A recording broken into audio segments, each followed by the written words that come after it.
Ils ont causé la mort d'un des hauts responsables politiques islamistes. Nizar Rayyan et ses 4 épouses ont été tués dans l'immeuble qu'il habitait.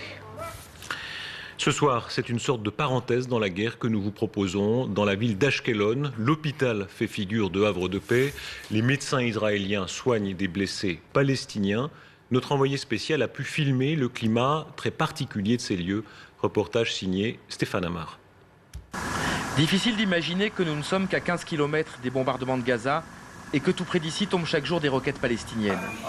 À l'hôpital Barzilai d'Ashkelon, la guerre n'est pas la bienvenue. Ici, Palestiniens et Israéliens se parlent calmement, s'encouragent et se disent même merci.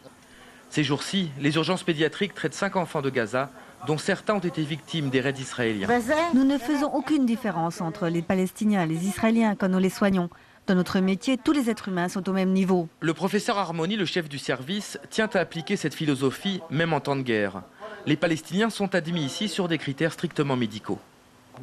Nous accueillons tout le temps des enfants de Gaza, soit parce qu'ils ont besoin d'examens plus approfondis, soit parce que l'hôpital de Gaza n'est pas équipé pour les soigner. Manar a laissé son mari et 4 de ses enfants à Gaza pour faire hospitaliser son dernier-né à Ashkelon.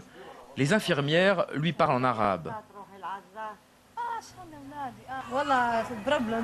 C'est vraiment un grand problème ce qui se passe entre nous. Moi, je voudrais que les Israéliens et le Hamas fassent la paix. Ici, tout le monde est très gentil avec nous. Le professeur Harmony, les infirmières, tout le monde. Le professeur a beau soigner les malades du camp ennemi, il ne fait aucun mystère de ses opinions politiques. Pour lui, c'est le Hamas qui est responsable du malheur des Palestiniens de Gaza. Quand on pense aux sommes colossales qu'ils consacrent à l'armement, s'ils investissaient cet argent pour leur développement et pour la paix, le Proche-Orient deviendrait un paradis et l'Europe nous envierait. De l'hôpital d'Ashkelon, les malades palestiniens suivent en direct la guerre entre Gaza et Israël.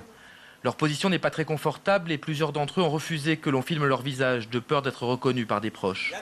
Pourtant, ces images sont la preuve même que les deux peuples sont parfaitement capables de faire la paix.